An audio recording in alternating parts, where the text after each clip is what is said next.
it's your girl Zay and welcome to my channel. In today's video, may isi-share ako sa inyong Thailand product na ginagamit ko for more than 2 months now. So, few months ago, may kumontak sa akin na brand and they sent me sample of products for me to try. So, eto na sila.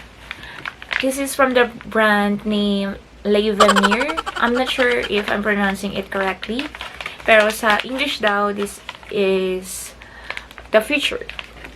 So, may 5 variations sila. Meron sila for skin renewal. Ayan. Tapos, anti-aging. Then, nourishing. Hydrating. And bio-white. Ayan. So, capsule serum siya, guys. Hindi siya katulad nung serum na nakikita natin sa online or sa store, yung nasa vial or nasa bote tapos may drops. Hindi siya ganun, nasa capsule siya. Tapos, for bio white, as you can see here sa baba, may all-in-one 15 natural. So, ano-ano yung mga natural extract na kasama dito? So, go over lang natin siya na mabilisan. So, ito yung kodigo ko. So, ayun. Viacel hyaluronic acid, which is responsible for the repair and hydration. Nano-collagen, skin firming and reduce wrinkles. Q10, which is for our slow down skin aging. Squalene promotes cell growth. Australian macadamia extract is for moisturizing and reduce fine lines. Evening primrose extract is for nourishing and regeneration of skin cells. Then grapeseed extract is to fight the free radicals and antioxidant as well. Then rosehip extract is for skin radiant and whitening. Fortulaca extract is to prevent and reduce dark spots. Lavender extract, oil control and brightening. Vitamin B5 is for the regeneration of the cells and moisturizing. Jojoba extract make fine line less visible. Vitamin A, exfoliating and rejuvenating. Vitamin E is for activate skin cells and healthy skin complexion. Then lastly but not the least is the tranexamic acid, prevent formation of black spot and melanin.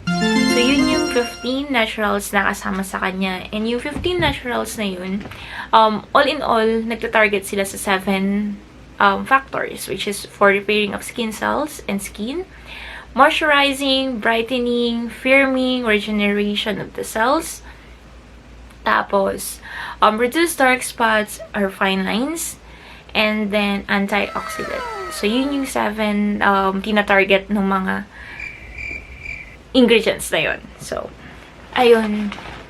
So, balik tayo ulit sa kanya. Ganito lang yung packaging niya. Ito lang siya kalaki. Ayan. So, ganyan lang siya kalaki. Tapos, ziplock yung nasa taas niya. So, kung bubuksan nyo siya, gagamitin nyo, pwede nyo na siya i-close ulit. Ziplock siya. Tapos, when it comes sa itsura niya sa loob, ganito siya. Nakuha ko ng isa. Ayan. Hindi ko lang paano ko ipapakita. Pero ayan siya.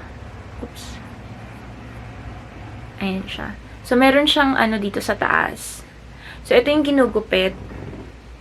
Tapos, gagamitin nyo siya. Para siyang yung alam niyo yung ellipse na nila, yung hair vitamins. Para siyang ganun na maliit na version. Ayan. So, ito sa taas, ikakat nyo siya. Tapos, yun na, ilalagay nyo na sa face, massage nyo lang siya ganyan. Tapos, kung may sobra, pwede nyo siya ilagay dito sa leeg, down sa kung saan pa sa parte sa katawan na gusto nyo ilagay or mag-smoothen out and mag-brighten. And I'm using it every other day.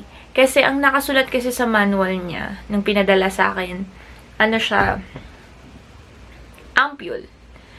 Diba, botanical ampules.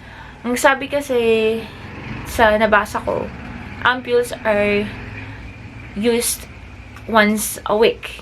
Diba? Pero meron na rin ako nabasa na nung sumikat yung ampules, mayroon na rin gumagawa na pwede na siyang gawing everyday use. So, tinanong ko yun sa kanila if eto ba yung ampule na for everyday use or eto ba yung ampule for once a week.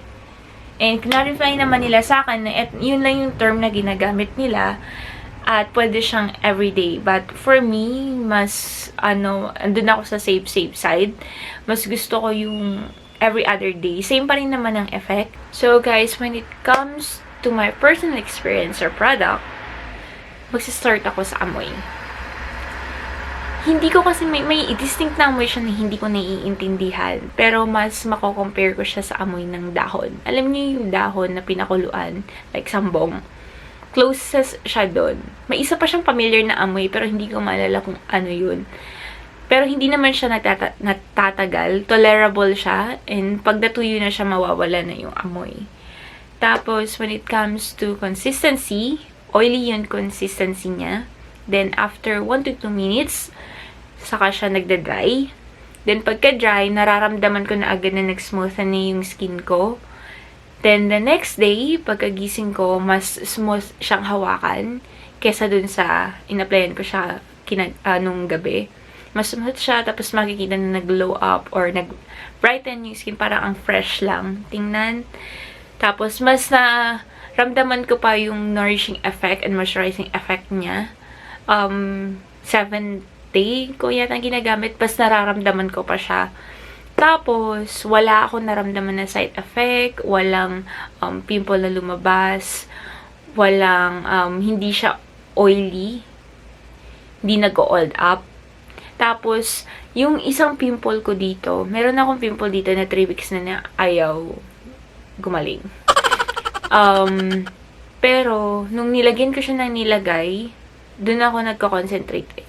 Doon ako siya kino-concentrate, nag-dry na siya at hindi na siya bumalik. Kasi yung last time, pagka-dry niya, babalik siya ulit. Pero ngayon, nawawala na siya. Hindi ko alam kung nakikita niya, pero wala na siya. Tapos, when it comes sa price, sabi ni Mr. Leon, yung nagpadala ng product. By the way, thank you, Mr. Leon. Tapos, ayun. Sabi niya, 99 baht to. Thailand currency.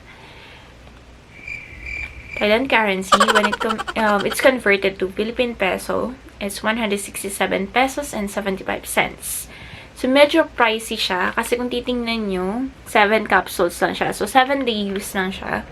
Medyo pricey siya, pero worth it naman. Worth it siya. Para sa akin, overall, worth it siya. Tama. Overall, worth it siya. And guys, disclaimer lang, yung effect ng products may vary, depende sa skin type ng tao. So, para sa akin, yun yung mga naramdaman ko, yun yung mga umeffect sa akin. Yun yung mga na-emphasize na effect sa akin. And sa iba, depende. And hindi ko masyado ma-explain unless na-try nyo yung product. That's why I want you guys to experience it on hand, or first hand rather. I want you guys to experience it first hand. So, may 3 pa ako naiiwan dito. So, magpapa-giveaway ako ng 3 at maglalagay ako ng freebies na isa sa mga ganito. So, for the mechanics sa ating giveaway, first is to subscribe to this channel. Second is to like this video, and then third is to comment sa comment section kung bakit gusto niyo ma-try yung product. And then fourth is to follow me on Instagram kasi dun ako mag-a-announce ng winner. So guys, that's all for today's video. If you like this video, please give it a thumbs up and don't forget to subscribe. That's all for today. See you in my next video. Bye!